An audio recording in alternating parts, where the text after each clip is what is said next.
and players smiling. But Michael Jordan is not only the best basketball player, but he's the most exciting basketball player to ever play. Tatum fires away, pumps it in, 51 for Jayson Tatum. The Big Three NBA podcast is powered by FanDuel Sportsbook, the official wagering partner of the CLNS Media Network.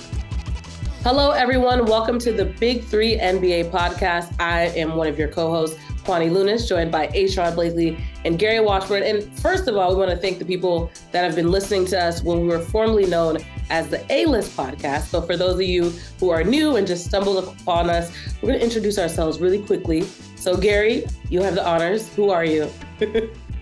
Well, I'm Gary Washburn. Oh, if you can't tell already, he's always sick of us because we're annoying. I've had enough. 10 seconds in, he already sick of us already. Exactly. Gary Washburn. I'm the Celtics reporter, national NBA writer, and a columnist for the Boston Globe. Look at that. He said that with some authority, like the Boston Globe. Like, y'all somebody. Sherrod Blakely. I'm a lecturer at Boston University. Also spent 20 plus years covering the NBA, including the Boston Celtics, the Detroit Pistons, and I'm just happy to be here and ready to get my. What's a lecturer? What's that? What's a lecturer? I'm sure your kids. I'm sure your kids know who a lecturer is. They didn't heard you for 20. You know. It means I talk a lot, Gary. Okay, I'm just saying. I didn't know that was a profession. Go ahead. You've managed to make a living off of talking in every area there is. Exactly. A lecturer. I'm in my element. Okay, yeah. We're proud of you. Kids with my gift of gab. There you go. Some would say a gift. And finally, I'm Kwani Lunis. I am that was a shot. I'm a social media producer / digital host / correspondent at NBC 10 Boston, formerly of NBC Sports Boston, where I was a production assistant and social media coordinator. So hence the Celtics background. Obviously, all three of us have been very immersed, specifically in Boston, but overall the NBA, those two definitely have way more experience than I do. But we're going to take it as we usually do. We're going to start with the last game. I'm sorry to say we're going to have to talk about this one. The Celtics lose to the Hornets in overtime after breaking a 6-game win streak at that. So let's start with your first reactions to that terrible ending to what could have been a good road trip. Well, it still was, but, you got to be dramatic about it. I mean, first, I'm not quite ready to hit the panic button or just, the sky isn't falling. Bill's still going to get paid. Everyone will be happy. They just lost a game. They lost a game that they had every opportunity to win. When you look at the way they played down the stretch, it was very atypical of what we've seen from the Celtics this season. They were not able to execute. Drew Holiday misses a couple of big free throws. Tatum loses a guy defensively. Tatum misses a big free throw. You can just go down the line, and pretty much everyone had multiple moments of just brain farts on the Celtics part, except maybe Peyton Pritchard, who I thought had maybe his best game of the season. But I'm not too freaked out about it, but I don't like the fact that they lost that game. They didn't play all that great against Memphis before that. And the game before that against Toronto, they did enough to get the win, but it didn't come as easy as I think it should have. And so there are some signs of distress, I think, and concern that fans should have. But I'm not quite ready to hit the panic button just yet. And I'm like Gary. Now, Gary, that's a different story. Gary, how you feel about it, Gary? Oh my God. I'm not concerned. I think you're going to win close, tough games in this league. I'm not as concerned about they didn't blow out Toronto. Mm-hmm. They didn't blow out Memphis. Those teams play hard, and played well. I just saw some concerning things about the Charlotte game. Just the lack of execution down the stretch, the defensive slippage, just Jaylen Brown doesn't seem quite right. He's forcing things. He's trying to get he's trying to contribute. And the way he knows how to contribute is by scoring. And that's not the only way he can contribute, but that's the way best way he knows how. And so on nights when, he would probably best suited going, 13, 14 points, 10 boards, a steal or two. He's trying to go for 22 points, when he's not shooting well. He was 5 for 17 from the field. The missed free throws are going to happen, but they got to concentrate more too. Like, I just thought that Charlotte was going to fold. And usually when they play Charlotte and the Dukies come out to watch Tatum, and there's a lot of Celtic fans, that they do, the Hornets do eventually fold. But this time they didn't. They just hung in there. I thought Mark Williams played a great game for Charlotte, all those offensive rebounds. And the Celtics got to work on their defensive rebounding. Like, they just give up so many second chance points. Guys falling asleep. And you just can't have, your bigs got to rebound too. Porzingis and Luke Cornett. And you got to get somebody out there who can rebound. So I thought that lack of execution, the 2 missed free throws, if Holiday splits those free throws, they probably win the game. Mm-hmm. He misses both. He just lets, then they slip on defense. Mazzulla pulls Porzingis for the final defensive play. And then LaMelo goes right to the basket and hits a layup, and you know what? That whole 3-pointer by Miles Bridges was karma. I mean, that was so karma. Like, he was terrible the whole game. He just, like, it was the shot clock's running out. He just flips it up there. Like, that's karma. It never should have come to that. And people can talk about the clock situation and the seconds. That's true too. But the Celtics, 2 seconds wouldn't have won it. Like, the Celtics handed this game to Charlotte. Like, please beat us. We're not going to execute. You execute. Gordon Hayward was good down the stretch, hitting a couple of jumpers and the backdoor on Tatum. So I just thought it was just a slippage. And maybe it's the second night of a back-to-back and, 3 games in 4 nights and all that. If you want to use that as an excuse, and no Derek White, Horford was out. If you want to do that. But to me, you got to grab every win you can. Now you got the Bucks coming up and the Magic, and then Atlanta. Atlanta's a tough team. So, like, you don't want this to turn into a losing streak. You don't want this to turn into 3-4 losses in a row. And now, instead of having all the momentum going into the Milwaukee game, and Milwaukee's won 5 in a row, so they're righting their ship, right? You're coming off a loss, and now, do we get mad Celtics? Do we get angry Celtics? What kind of Celtic team comes out Wednesday? I'm intrigued. You know what, Gary, though? Here's the thing about them, though. I think you're going to see mild-mannered Celtics come out. And the reason why? Because that's who they are. They don't have that guy that's going to have that, like, Marcus Smart vitriol that's just going to get everyone all foaming at the mouth, ready to kill somebody. They're not built like that. They are like that surgeon who doesn't need to have, just a couple of weapons and just slice and dice you up. They don't need to be fired up in order to do a great job. They just don't. I think they're going to have one of their best games of the season against the Bucks. I think that game is not even going to be close. Drew Holiday is not going to be any worse than we saw him in Charlotte.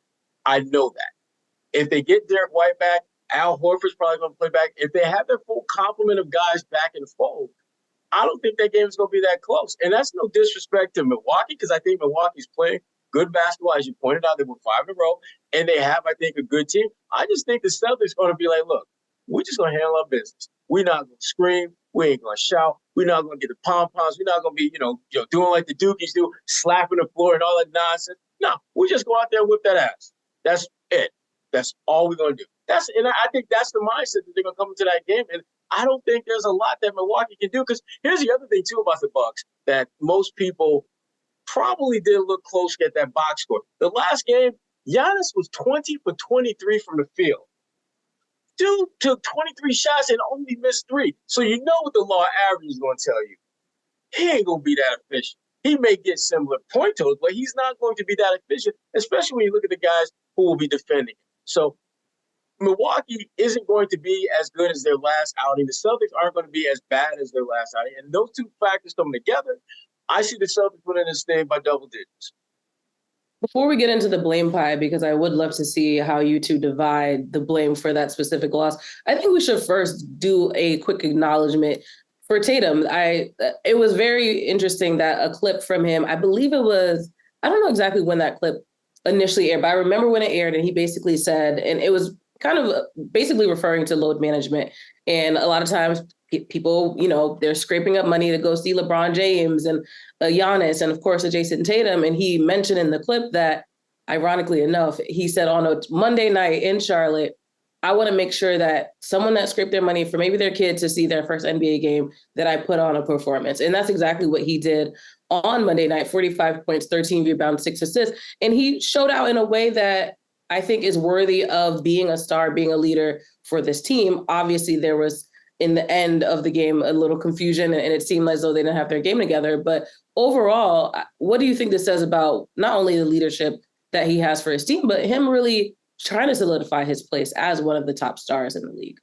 I mean, Tatum is understanding his impact beyond just points, rebounds, and assists. He understands that Tatum, I think, is embracing his humanity in a way that not all young folks with his skill set do.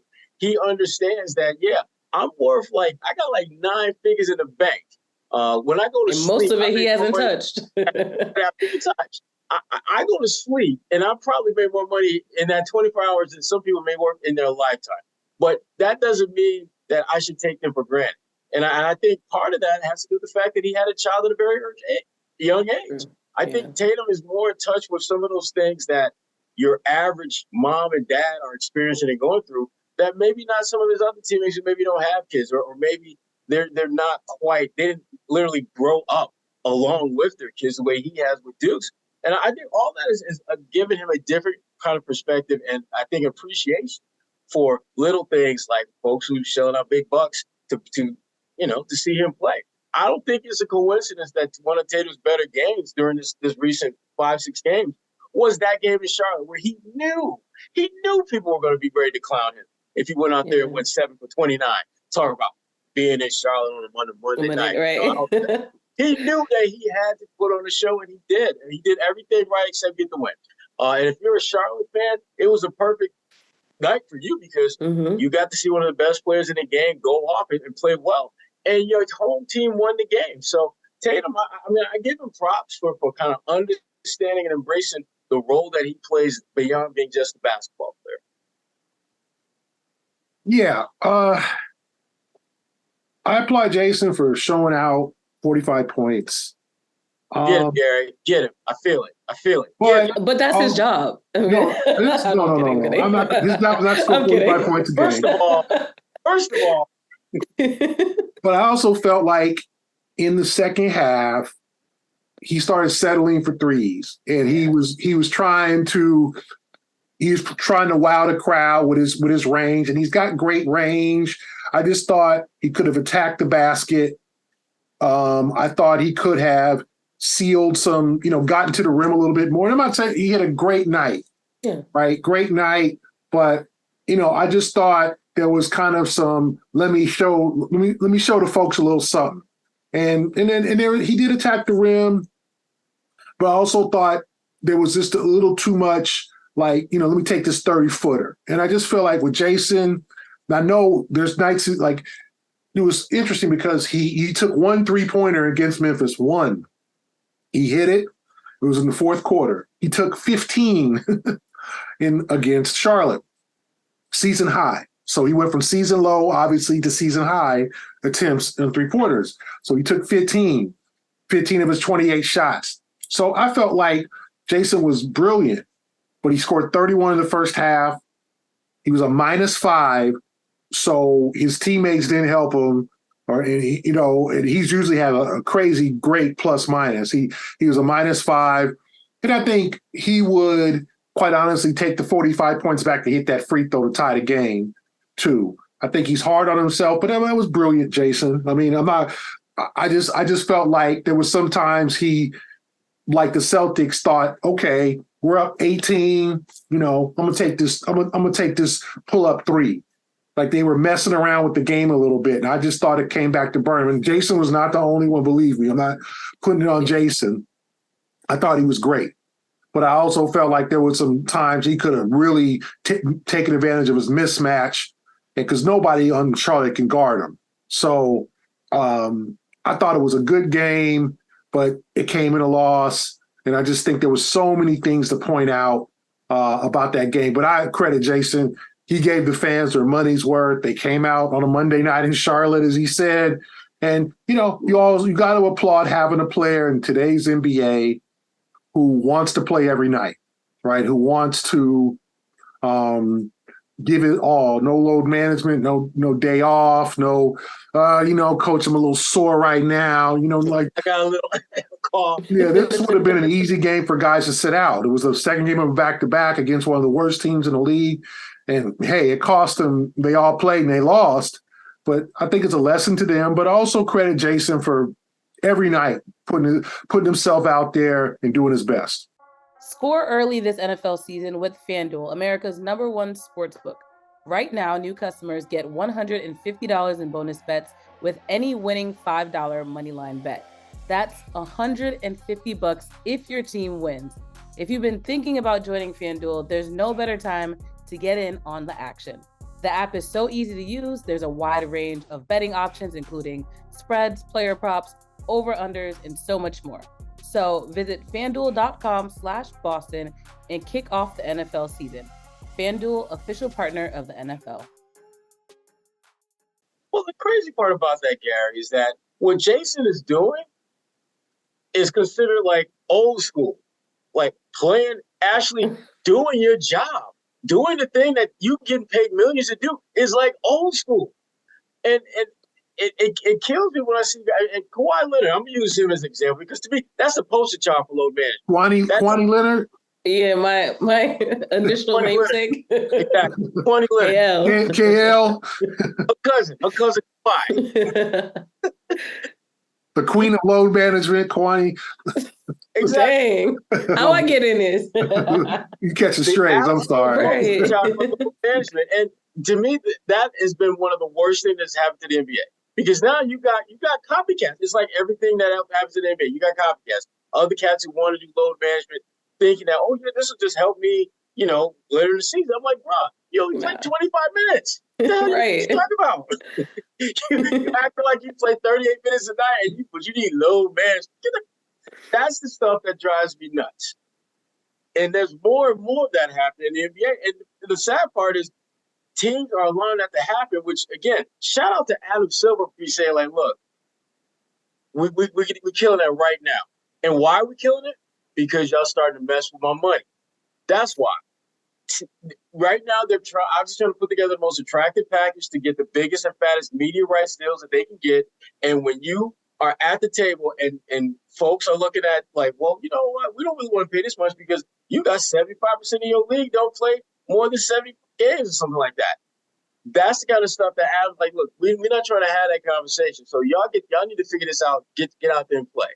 That includes the Kawhi Leonards, the 27-minute a night cats who got a little boo-boo and they feel a little sore because they played like 2 games in 5 nights. So you need a night off? No, get your ass in there and play. Much respect to Adam Silver for blowing a hammer on that. David Stern will be so disappointed. Thank God. Appreciate he y'all. Got that off his chest. Look, this is what we're here for, apparently. I didn't realize that's what we signed up for. Let's get into the blame game because I do want to get a sense of who do you think was most at fault for this loss, or evenly divided, whatever the case may be. What does your blame pile look like? Who you got, Gary? I got a few people. I got one I'm gonna go at though. I kind of know who it is, but continue, Gary. Go ahead, Gary. No, it's collective to me. Ooh. I thought Mazzulla taking out, like Mazzulla letting his bench play early in the fourth quarter. Mazzulla taking out Porzingis for the final play. I felt like Jaylen Brown was just he got early foul trouble. He picked up his 5th in the third quarter. Then he came in and tried to okay, well, I'm going to score my way into a good game. And I just thought he made some plays. Drew Holiday with some, not only the 2 missed free throws, but a couple of curious turnovers. Sam Hauser 1 for 9. He got a lot of open shots. That final play of regulation where he took us a 30-footer. I mean, that's kind of a testament to what we're talking about here in terms of just like, you just need a 2. And then you try to end the game with a 30-footer. That's a hero ball shot. I'm not saying Hauser's trying to play hero ball, but he just like, okay, I'm going to shoot this.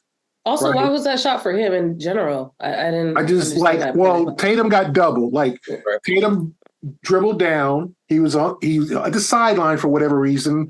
Which was a problem. That was a bad decision on Tatum. No, the sideline is another defender. Hayward was behind him. And then here comes LaMelo Ball leaving Hauser alone and comes and like really aggressively doubles. So Tatum passes to Hauser, who could have passed, but he's like, okay, I guess I got to shoot. He knows the time's coming, And he airballs a 30-footer. That's just a terrible execution play. You don't dump it in. You don't get a good shot attempt. You don't get to the rack and try to get a free throw.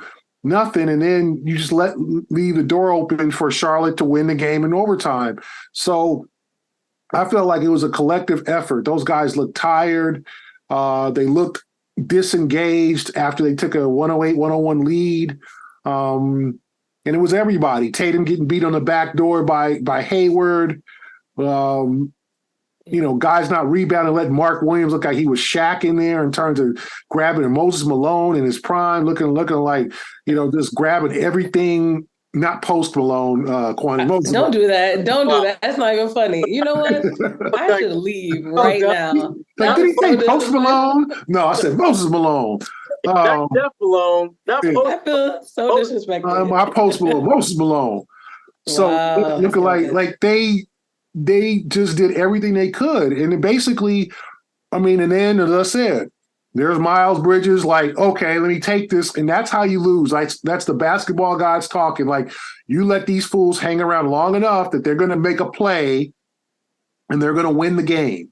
And that's the Celtics collective blame. Jaylen, a little bit of Jayson down the stretch, even though he scored 45. Sam Hauser going 1 for 9. Porzingis missing some key free throws early. Holiday missing some key free throws late. Like, blame goes all around. Big pie. Gary, I love you, brother, and I respect you, but you damn dirty wrong in this one. And I'm gonna tell you why. Let's see who he has. The point that the blame can go all around, that there's truth to that. But when you start going through these cats one by one, your $300 million man did not get it done. Jay was horrible in this game, Gary. Yeah. Horrible. When you got as many made shots as fouls committed, you're not having a good night.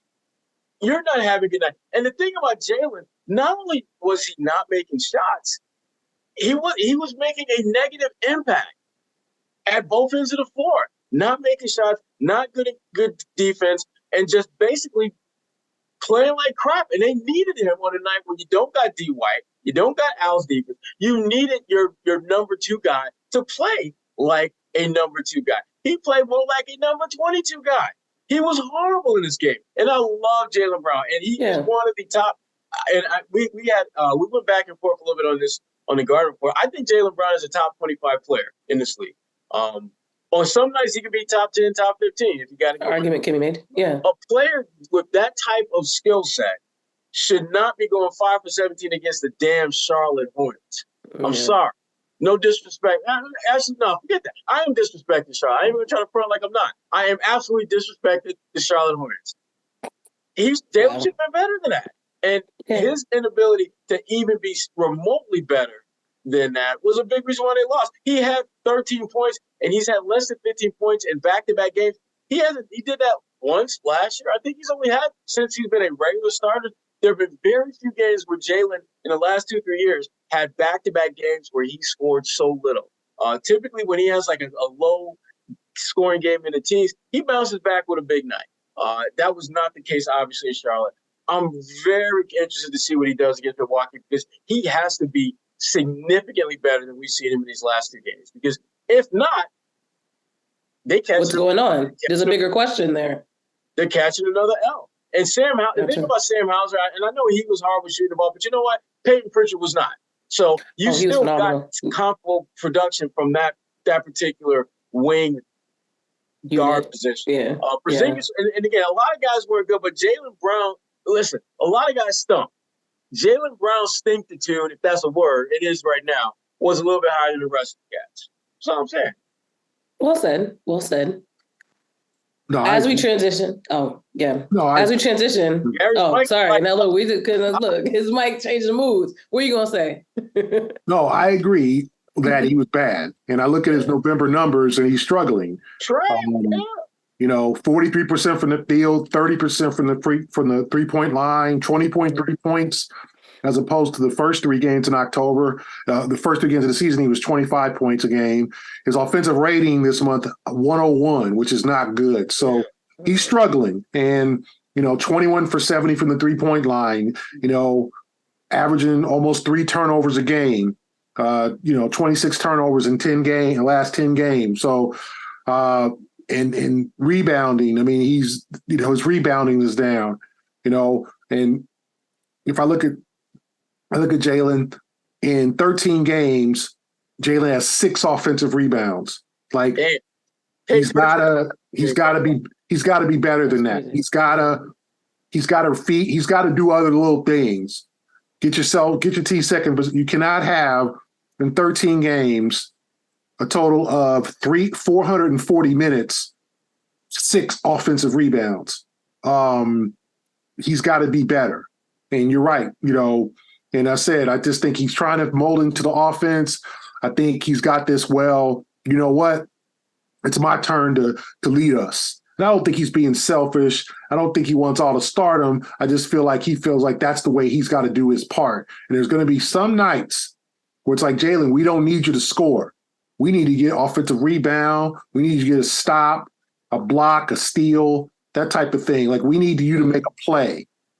And, that's not just a long 3 or a dunk. I mean, he tried 2 or 3 times to dunk on Mark Williams. One time he got blocked. The other time he got fouled. So he was trying to improve a point, but there's got to be more to contributing to the game for Jaylen than a thunderous dunk or a long 3. There's got to be a steal. There's got to be something else intangible at times that can keep the team in the game and win a game that's not like scoring major points. I thought about his underwater workouts, and then I also thought about, this is where my mind goes sometimes, like the Bruce Lee quote where it's like, be like water, be able to adapt to the environment. And that's something that obviously he can work out underwater, but I think the same goes on the floor. What can you do, to your point, Gary, when you can't score, so you can be like water for this team, because that's what they're going to need you to be if you guys are going to win a championship. Sherrod, you want to say something? Spitting bars. Are you saying something, Sherrod, or no? Nope, I'm okay. Well, you let me mic drop. Okay, perfect. Because this Gary's is a perfect transition.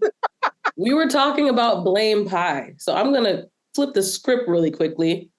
What is your favorite Thanksgiving pie before we get into our final segment for this episode? Sweet potato. That's a good one. Not even close. He said there were no other options. Gary Brent, I said no rhubarb pie, but like that, no apple. Rhubarb. Prune pie. I'm just making up. Gary, do you eat fruitcake? Prune cobbler. Think of the nasty. Like Dwayne Wayne's mama. Yes, that's what it was. Prune cobbler. Patti LaBelle. My favorite is apple. I like pumpkin too. Pumpkin, sweet potato. I think they kind of taste similar. People think I'm crazy. Like I'm not. No, I agree. The texture, it's a texture thing. I'm not big on yams and things like that. But and I like cobblers, peach cobbler. Peach cobbler good with ice cream. Apple. Like I like it all. He doesn't discriminate against pies, is what he's saying. No, like but the yams and but everything else. Me, Yikes. I ain't got no. I don't discriminate. There's no I'm with y'all on the sweet potato. Food in Gary's plate. I don't oh my God, everyone! I like the vegetable, the salad, the green bean. He said, "I'm getting into the dishes now." Turkey, cranberry sauce. Yeah, bring it on. Stuffing. He's spoiled because he got a Caribbean Thanksgiving now. He's talking about oxtail. Oxtail, yeah. Jealous. Jerk chicken, jerk turkey, yeah. Look, same with me. I got all the Haitian food. Are y'all into the stuffing in the turkey, or do y'all want it separately? Both. Really? I like it separately. I like to just Get some gravy on it. I don't because you don't want it really cooked inside the turkey. turkey To be in there. Nah. Oh, Sherrod is hungry. I'm already hungry. I've been like waiting until Thursday, just trying to eat sparingly because I'm ready. oh. Well, thank you for indulging in my quick. All the above. He said there are no other questions to be asked. These are your hiring goals, they say. They're very aggressive, but when everyone looks to you, you're calm. Why? Because you know you don't need a miracle, you need Indeed. Indeed is a hiring platform where you can attract, interview, and hire all in one place.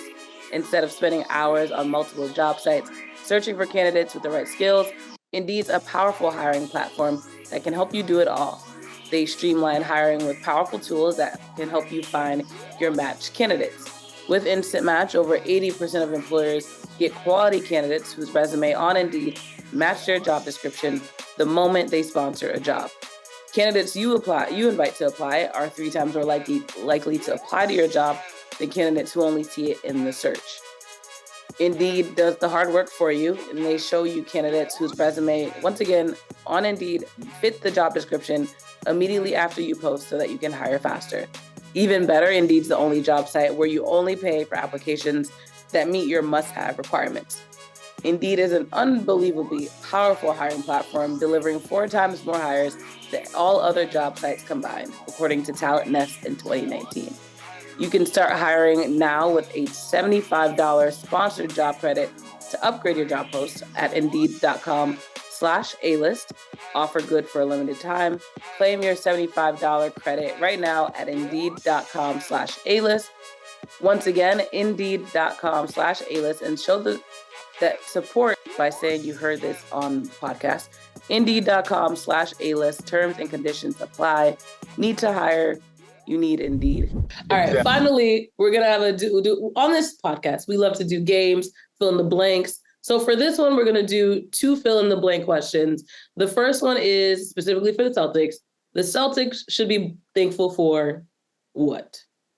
Pick your poison. Marcus Smart. Oh. And I'm going to tell you why. I'm going to tell you. Spicy.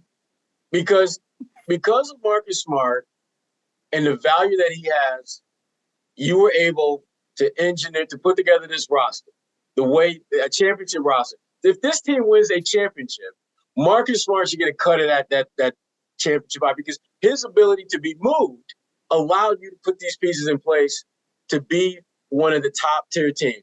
I don't think you get Drew Holiday and Porzingis if you don't have a Marcus Smart, because even with a guy like Malcolm Brogdon, who was a 6th man of the year, you couldn't get them with him. Mm-hmm. The Clippers looked at me like, nah, we good. We good.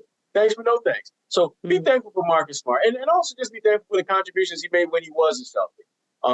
This dude is still in those streets of Memphis, working with kids and working with young folks and doing all the things he did in Boston. That's a real one right there. He is. That's a real one, because just because his zip code changed doesn't mean he has.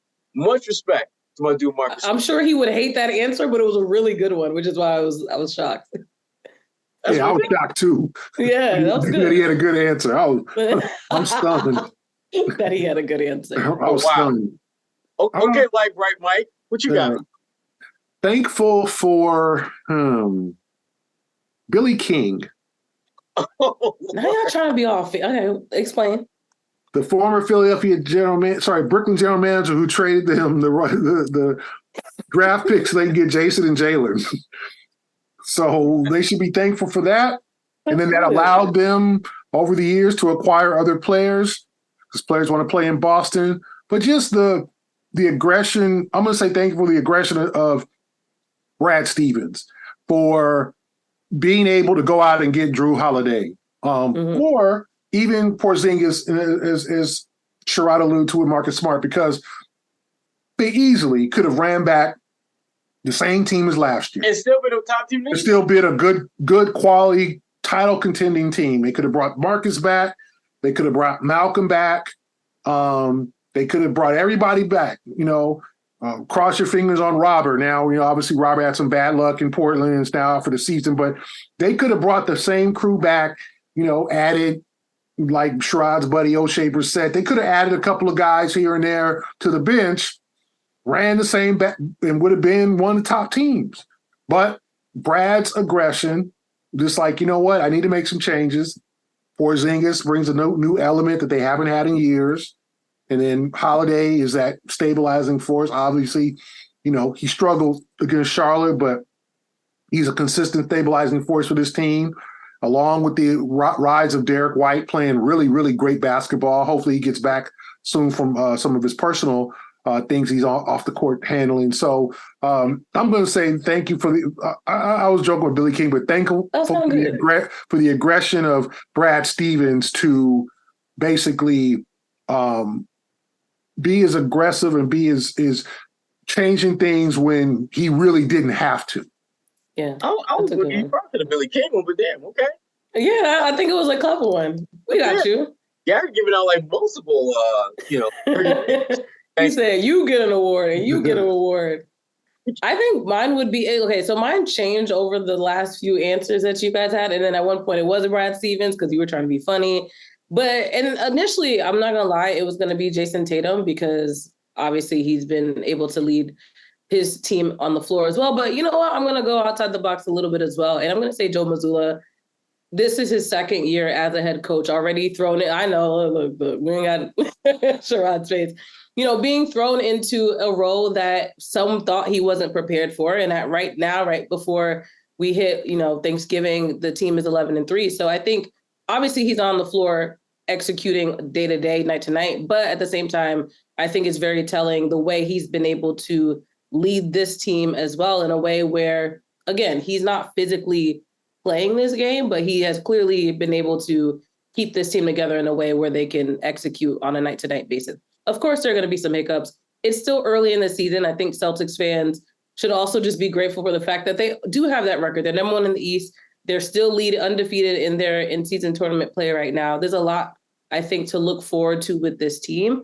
Of course, they're going to lose some. No one said they were going to go undefeated. So I think just being grateful for where this team is in this very moment. Obviously, that's what Thanksgiving is about. But I think as a basketball fan, I think that's something you should reflect on if you haven't already. So now we're going to get personal. What are you guys personally thankful for before we wrap up? Oh, that's real easy. I'm thankful to be with y'all today. Oh, stop. Oh, my gosh. I love people. I love y'all. I mean, I got my man G Money with the light bright microphone over there. I got Kwani with the Wakanda Forever top on. He always has a joke. Y'all. It's always a joke with you. I love y'all. Nah, I appreciate y'all as well. Oh my gosh. I appreciate y'all. What you thankful, Gary? Please strike that off the record. Nice peach cobbler with ice cream.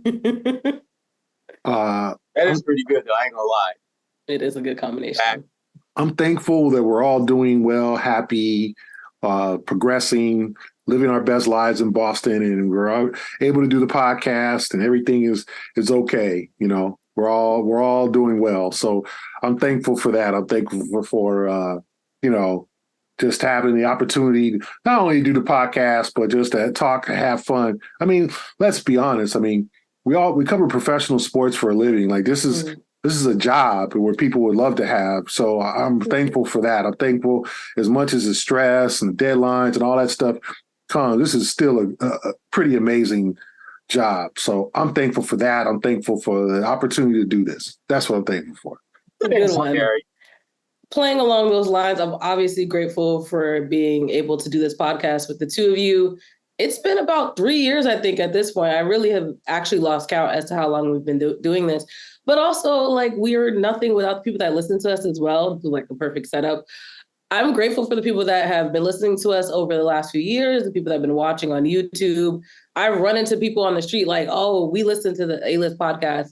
What was the A-List podcast? Obviously now the Big Three podcast. So for the people that have genuinely listened to us, argued with us, productively, but also agreed with us as well, I think you guys are the reason why we do this as well. Because like you said, sports should always be fun. And we really are in the toy department of life sometimes, but it's good to know that we can have this outlet, whether you love basketball, or you just want to, chat or listen to people talk about, random things on a regular basis. I think this outlet has been very refreshing for me personally. So thank you to you guys for listening.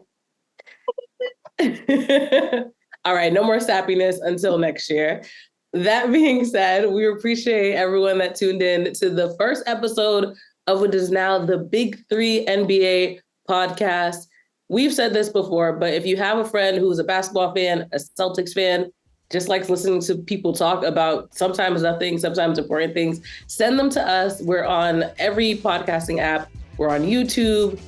We're on Instagram. We're on Facebook. We're everywhere. So make sure you tell your friends to subscribe to the new Big Three podcast, NBA podcast. For Sherrod Blakely and Gary Washburn, I'm Kwani Lunis. We hope you have an amazing Thanksgiving, and we'll be back next week.